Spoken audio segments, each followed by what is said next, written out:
Hey, this is JB Brubaker from August Burns Red, and you're watching Ondes Chocs.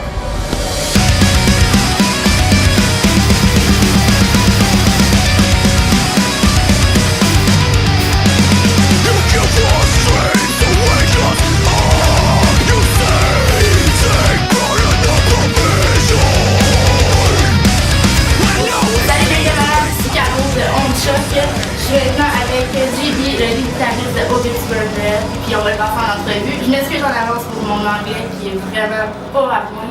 Je vais faire mon possible. How are you, JB? Good, I'm doing fine, thank you. How are you? Really fine, thank you. Good. How's your tour? It's been good so far. We're about a month in. It's a 6-week-long tour, and I have to say that our shows here in Canada have been the best of the tour thus far. And we love playing Canada, especially Montreal.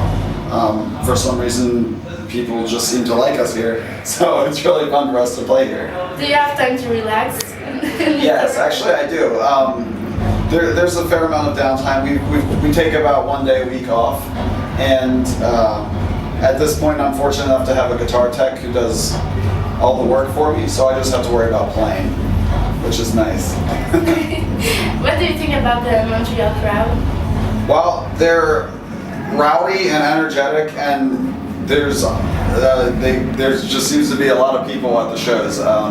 Like I said before, this is one of our favorite places to play. And I was actually just saying something to someone earlier today that actually the promoter for the show, and I was saying how like Toronto and Montreal are like my favorite places to play like in the world. And we've been all over the place, and there's just something special about Montreal, and I don't know. The kids are awesome, and it's always one of our favorite stops on a tour. You have a really good relation with your fans. Oh, thanks. I hope so. We try to make ourselves available and you know, be able to meet people if they want to talk to us and stuff. And we try to, I guess, stay current on the social networking and all that stuff, which I feel is important in this day and age. So hopefully we're doing a good enough job with that. That's natural for you to talk to people and... Yes, to some degree. Sometimes more than others. I'm not always, you know, in the mood. And that's just part of being a human being, you know? Yes, true. Like if for example, some of these shows have been really cold. I mean, it's cold out there tonight, and sometimes when I'm walking back to the bus after the show, I'm still wearing like my wet clothes from stage, and people, you know, want to get a picture or whatever, which is fine normally. Well, it's cold because I'm all wet, you know, so I'll usually try to like go change first and then come back out if I can. But you know, that could be a bad time potentially. What's your personal influence in your guitar playing? Well, I'm pretty one-dimensional in my playing. I've only ever done this band, August Burns Red. I never played in any other bands, and I learned what I'm doing. Well, I learned how to play guitar through playing in the band. So all of my skills are derived from that. My favorite guitar player is Paul Wagner from the band Between the Buried and Me. He's ridiculous, really amazing player. And I like how he kind of has like no rules to his writing, that just writes whatever he wants, and I think that's cool, especially for metal, which is it can tend to be a one-dimensional genre of music. So I like more of a freedom, no rules approach to writing and guitar playing. What's your favorite album of the year? This year, my favorite album is Balance and Composure. Their album, it's called The Things We Think We're Missing. They're one of my favorite bands, and I don't know, they're a really awesome band. If you never heard of them, check them out. What's your guitar warming before a show?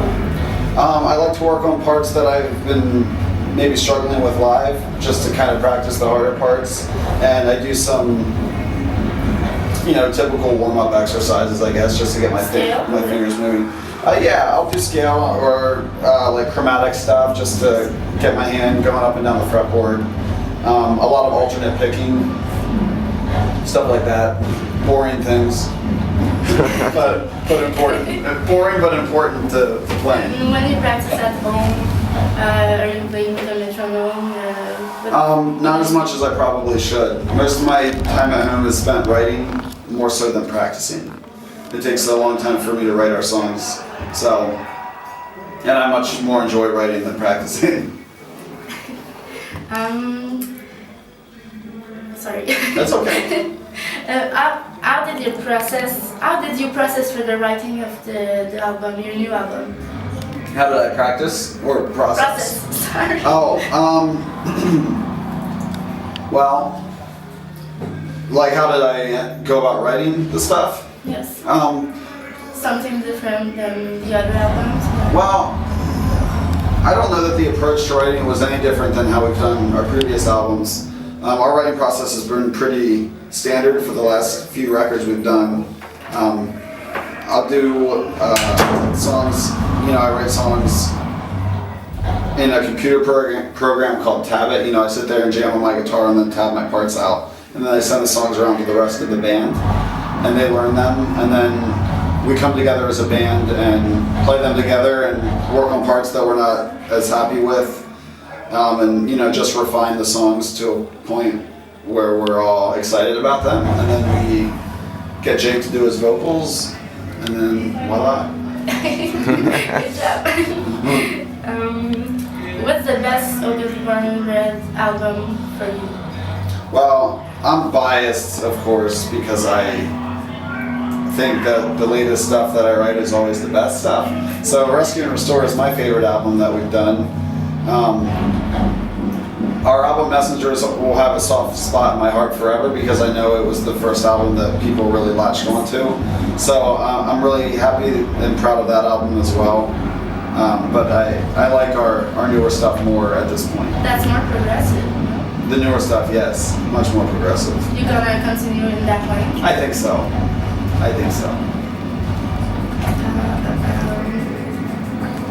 Why did you decide to change your Ibanez RGA? Why what? You played before with the Ibanez RGA? Yes. Why did you decide to change? Why did I change? Yes. Well, I actually didn't change. I still play the green RGA. However, we're doing 2 songs on this tour that are in a different tuning, and I use a different guitar for those. I'm using an Ibanez S model, but that's only for 2 of the songs in the set. So I start out with that. Our set actually starts with those 2 songs, and then I switch to my normal one. Okay. What's your future project for the band? My what project? Future project? Okay, no problem. Sorry, Yeah, you're fine. After this tour, we're going to be home for we're going home for the holidays, for New Year's and Christmas, and we're taking most of January off, and then we're going to be doing an extensive UK and Ireland tour that starts at the end of January, and then we go right into New Zealand and Australia. We're doing Soundwave this year in Australia, and that's all that we have announced at this point. And you're gonna have a documentary? I'm sorry? Documentary? Oh yeah, we have a documentary. We have a documentary called Foreign and Familiar that comes out on December 3rd. It'll be available in Best Buy. I don't know if you guys have Best Buy up here, do you? Okay, great. It'll be widely available on Best Buy, and it's also going to be digitally available on iTunes and places like that. But it's basically a 2-hour-long documentary that just goes through our touring cycle when we had put out the album Leveler. Basically, all the tours we did around that album, all over the world. We just had a guy follow us and film a lot of what we did, and we made a movie out of it. I think it's really cool. I think if you're a fan of the band, you'll enjoy it. I'm gonna buy this for sure. Cool. Thank you. Do you have a question? Yeah, maybe. Do you see a big difference between the debut live tour and from now your live touring? What's the difference? Well, on being underground and now you're... Yeah, I don't know. Well, a lot's changed in just the way we tour. Obviously, when we first started out touring, we were in a van. Yeah. There was no crew. We had one guy. Like we see in the DVD at home.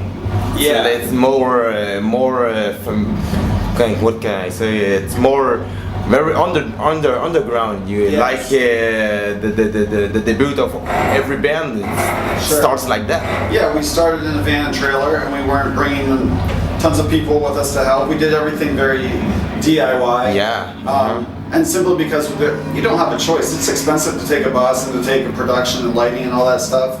And so we kind of worked our way up to that as the band became a little more popular. But the other thing is once you make that transition from a van to a bus, it's really hard to go back because you then get comfortable with that standard of touring, and you realize that how difficult it really is touring in a van. When it's all you know, it's like, cool, this is how we do it. But once you kind of cross over into the bus touring, then you're like, wow, this is like really nice. This is way better than what we were doing before. So we waited as long as possible before kind of stepping up into that world. And now that we're there, it would be difficult to go back into, doing long tours in the van, and especially sleeping on people's floors and stuff like that.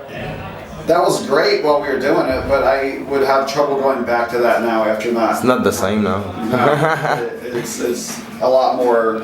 It's a lot more exhausting. We get a lot of sleep on the tour bus, and then you don't get a lot when you're in the van. And what are you doing when you're not in tour? Yeah, I live at home with my fiance and I have a cat. I try to spend my time doing a lot of writing, and I try to write for future August Burns Red albums, and I don't know, I collect baseball cards. That's like a hobby of mine, and I watch a lot of sports. Great. So it's the good life. Thank you so much. Yeah, for taking thank time for us. you. We appreciate it. Yeah, thanks a lot, man. My pleasure. Thank you guys.